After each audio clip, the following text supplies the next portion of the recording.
Stand up, find a new table and a new poster to critique. We're going to do a couple rounds of this so that everybody gets lots of feedback. The most interesting thing about this that I remember thinking in class at the time that it was happening, but also just seeing it again in the video, is that the students are kind of shockingly quiet.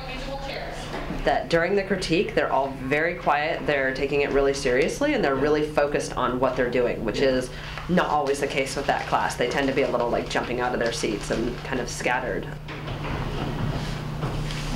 Make sure that your answers are very specific. Give as much detail as possible.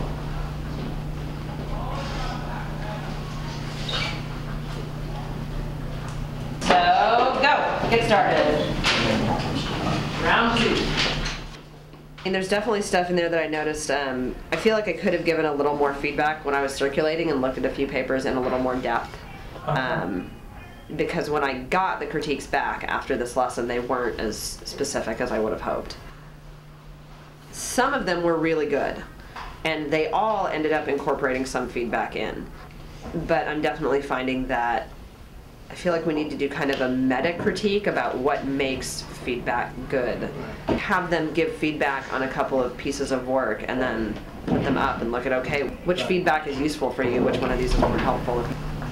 Probably moving on to the last couple of questions at this point, questions 4 and 5. Because I feel like they're very sincere about it and they really want to do it, but maybe they're not quite sure. Part of it is that they don't want to be mean, so I feel like we need to kind of make the distinction between being critical and being mean a little more evident.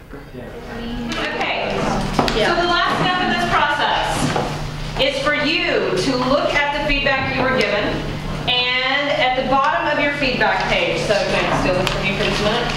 So if you have 2 pages of feedback like this, you would put this at the very bottom right here.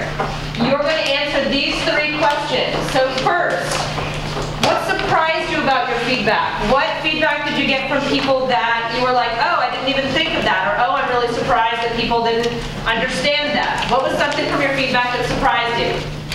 Second, which suggestions that people made or critiques are you planning to incorporate into your final draft, and how? What are you going to choose to change for your final draft that people suggested?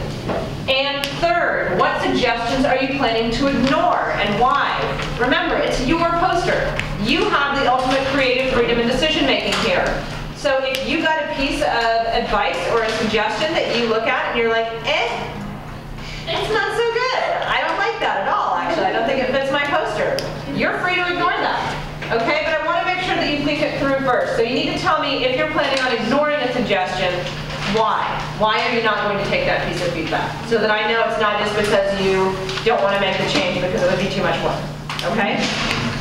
Which is not really a valid reason for not taking a piece of feedback. So I think that the process of revision for these was actually really important. I wish that I could have been able to do it one more time.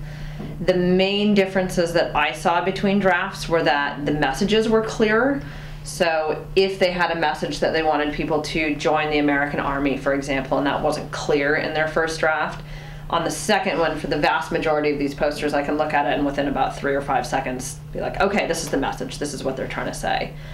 I also think that it helped them to really clarify the techniques they were using and think about the audience that would be seeing the poster. Who would be seeing this, who would be affected by it, and what could they possibly do to make it more effective? One thing that I got in a lot of their reflections was that they hadn't realized how many different techniques are used in different advertisements to kind of get us to do what people want us to do, and so they're much more aware of that now. I think through the process of critiquing and kind of analyzing other people's messages than they would have been if they were just doing their own.